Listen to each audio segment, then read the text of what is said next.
Hello বন্ধুরা, আমি হচ্ছে বঙ্গমা। তো আমার চ্যানেলে তোমাদের আবার স্বাগত। গত 26শে নভেম্বর আমাদের ইউনিভার্সিটিতে একটা সেমিনার আয়োজন করা হয়েছিল। তো সেটার বিষয় ছিল হচ্ছে, মানে টপিক ছিল হচ্ছে জেন্ডার সেন্সিটাইজেশন। তো সেটার বিষয়ে আমি কিছু দিইনি এই ভিডিওতে। আমি শুধু ওখানে একটা ম্যাম ছিলেন, আমাদের শ্রদ্ধেয় একজন ম্যাম, তিনি একটা আবৃত্তি বলেছিলেন খুব সুন্দর। তো সেটাই তোমাদের সাথে শেয়ার করবো। তার ঘর, তার কাছে ছিল অনেক সুন্দর সুন্দর পাখি।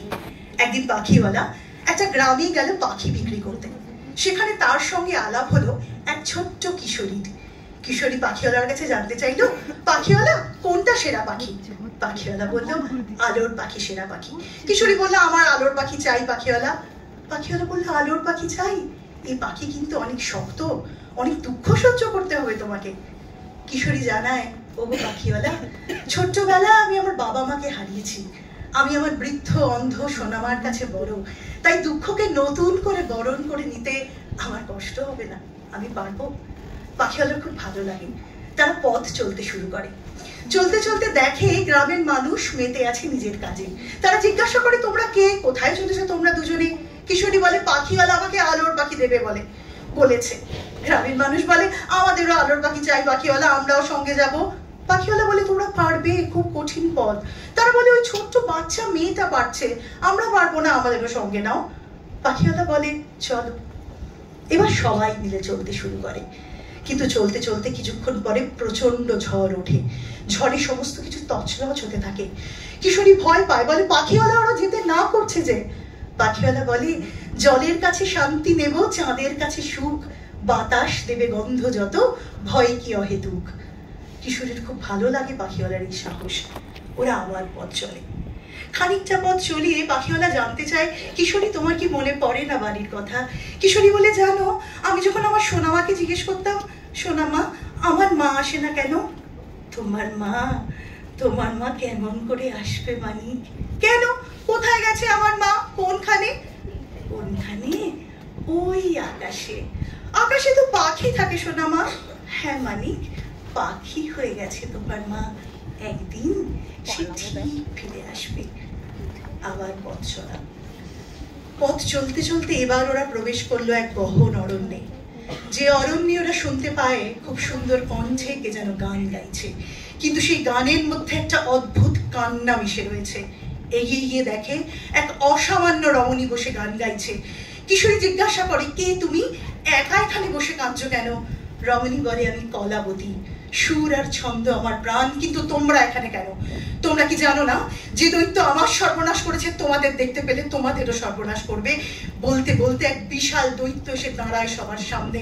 কিশোরী ভয় পায়, বলে, পাখিওয়ালা এই দৈত্য কে? এই দৈত্য এমন করে হাসছে কেন? দৈত্য বলে, আমি শয়তান, আমি মানুষের প্রতিপক্ষ।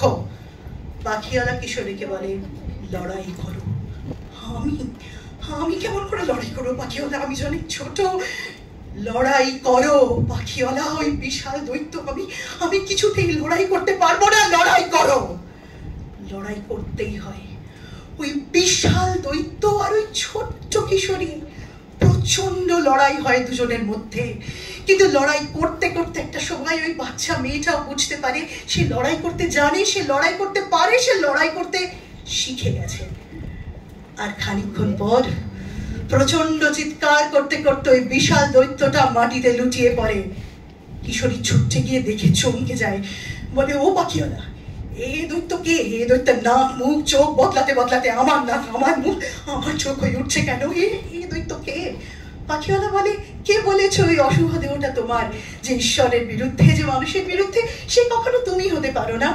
কিশোরী বলে, ও গো পাখিওয়ালা, এই দৈত্যের নাক মুখ চোখ বদলাতে বদলাতে আমার নাক আমার মুখ আমার চোখ হয়ে উঠছে, আমি কি আমাকেই মারলাম? পাখিওয়ালা হাসে আর বলে, নিজের ভেতরকার অন্ধকারকে সরাতে না পারলে কখনোই যে আলোর পাখি পেতে পারবে না।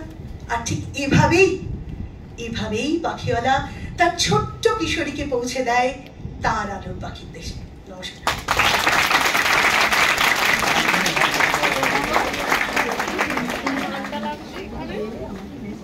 আলিদা এটা বন্ধ করো না।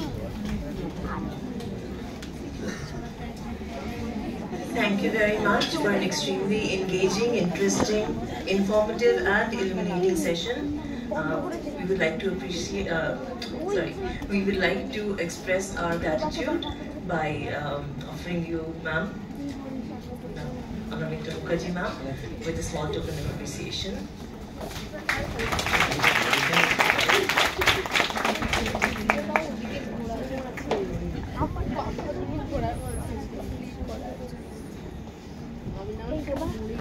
বন্ধুরা, আমার ভিডিওটা তোমাদের কেমন লেগেছে অবশ্যই জানিও। আশা করছি তোমাদের ভালোই লেগেছে।